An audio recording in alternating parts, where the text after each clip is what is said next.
Professor A. H. Keene says their inherent mental inferiority, almost more marked than their physical characters, depends on physiological causes by which the intellectual faculties seem to be arrested before attaining their normal development. And further on, we must necessarily infer that the development of the Negro and the white proceeds on different lines.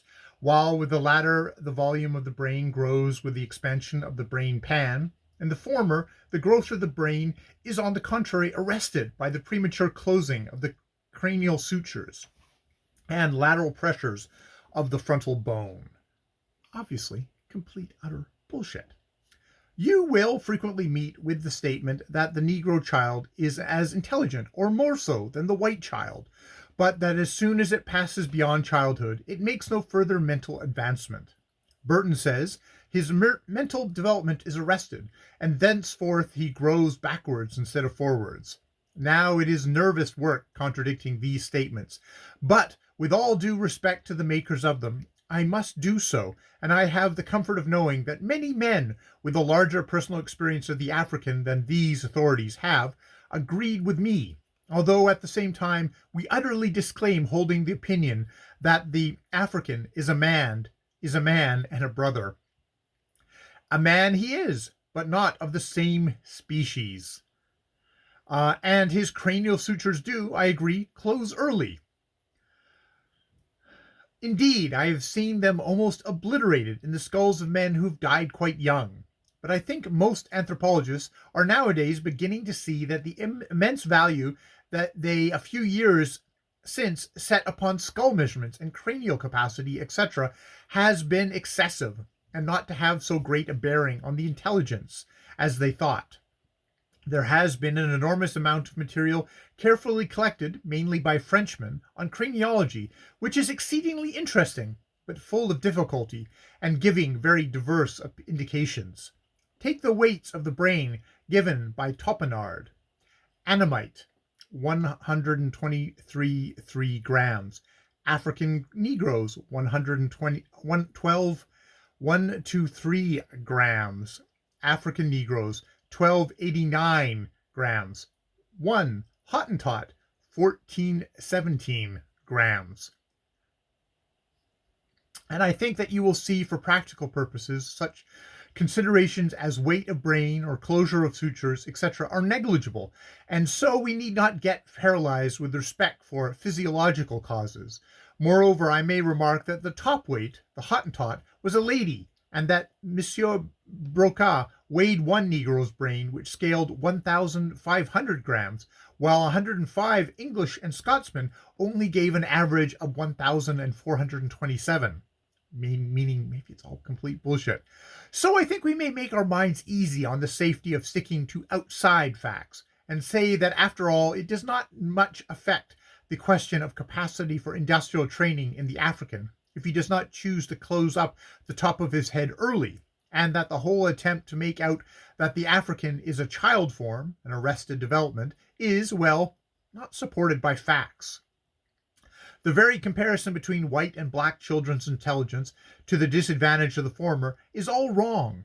The white child is not his inferior. He is not so quick in picking up parlor tricks.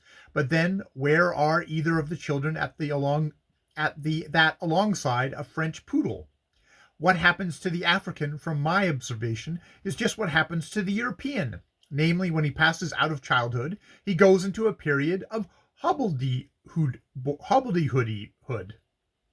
During this period, his skull might just as well be filled inside with wool as covered outside with it. But after a time during which he has succeeded in distracting and discouraging the white men who hoped so much of him when he was a child, his mind clears up again and goes ahead all right. It is utter rubbish to say you cannot teach an adult African, and that he grows backwards, for even without white interference, he gets more and more cunning as the time goes on. Does anyone who knows them feel inclined to tell me that those old palm oil chiefs have not learnt a thing or two during their lives, or that a well-matured bush trader has not? Go down to West Africa yourself if you doubt this, and carry on a series of experiments with them in subjects they know of. trade subjects. Try and get the best of the whole series of matured adults, male or female, and I can promise you, you will return a wiser and poorer man, but with a joyful heart regarding the capacity of the African to grow up. Whether he does this by adding convolutions or piling on his gray matter, we will leave for the present. All that I wish to urge regarding the African at large is that he has been mismanaged of late years by the white races. The study of this question is a very interesting one, but I have no space to enter into it here in detail. In my opinion, I say my own, I beg you to remark, only when I am uttering heresy, this mismanagement has been a byproduct of the wave of hysterical emotionalism that has run through white culture and for which I have an instinctive hatred. I have briefly pointed out the evil worked by misdirected missionary effort on the natives' mind, but it is not the missionary alone that is doing harm. The government does nearly as much. Whether it does this because of the fear of Exeter Hall as representing a big voting interest, or whether just from the tendency to get everything into the hands of a council or an office, to be everlastingly, naggingly, and legislating and inspecting, matters little. The result is bad, and it fills me with the greatest admiration for my country to see how, in spite of this, she keeps the lead. That she will always keep it, I believe, because I believe that it is impossible that this phase of emotionalism, no, it is not hypocrisy, my French friends, it is only a sort of fit, will last, and we shall soon be back to our clear senses again, and say to the world, we do this thing because we think it is right, because we think it is the best for those who we do it to, and for ourselves, not because of the wickedness of war, the brotherhood of man, or any other notion bred of fear. The way in which the present ideas acting through government do harm in Africa are many. English government officials have very little and very poor encouragement given them if they push inland and attempt to enlarge the sphere of influence which their knowledge of local conditions teaches them requires enlarging, because authorities at home are afraid other nations will say we are rapacious land grabbers. Well, we always have been, and they will say it anyhow, and where, after all, is the harm in it? We have acted in unison with the nations who, for good sound reasons of their own, have cut down Portuguese possessions in Africa, because we were afraid of being thought to support a nation who went in for slavery. I always admire a good move in a game, or a brilliant bit of strategy, and that was a beauty. And on our head now lie the affairs of the Congo Free State, while France and Germany smile sweetly, knowing that these affairs will soon be such that they will be able to step in and divide that territory up between themselves without a stain on their character. In the interests of humanity, the whole of that rich region, which by the name of Livingstone, Speke, Grant, Burton, and Cameron, should now be ours. Then again, in commercial competition, our attitude seems to me very lacking in dignity. We are now just beginning to know it is a fight, and that this commercial war has been going on since 1880, since, in fact, France and Germany have recovered from their war of 1870.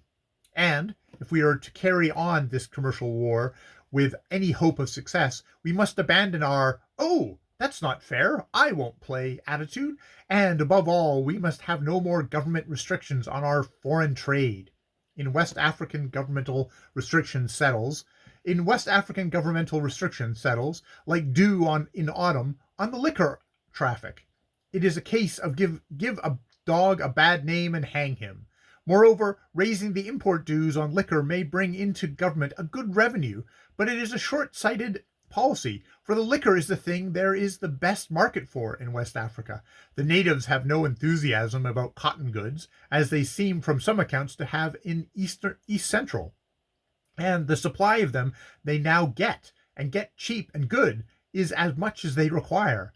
And if the question of abstract morality of introducing clothes, or introducing liquor to native races were fairly gone into, the results would be interesting. For clothing, native races in European clothes works badly for them and kills them off. Indeed, the whole of this question of trade with the lower races is full of curious and unexpected points. Speaking at large, the introduction of European culture, governmental, religious, or mercantile, has a destructive action on all the lower races. Many of them the governmental and religious sections have stamped right out, but trade has never stamped a race out when dissociated from the other two, and it is certain has had no bad effect in tropical Africa. With regards to the liquor traffic, try and put yourself in the West African's place. Imagine, for example, that you want a pair of boots. You go into a shop prepared to pay for them, but the man who keeps the shop says, "My good friend, you must not have boots. They are immoral. You can have a tin of sardines or a pocket handkerchief. They are much better for you." Would you take the sardines or the pocket handkerchiefs? More particularly, would you feel inclined to take them instead of your desired boots if you knew that there was a shop in a neighboring street where boots are to be had? And there is a neighboring shop street to all our West Coast possessions, which is in the hands of either France or Germany.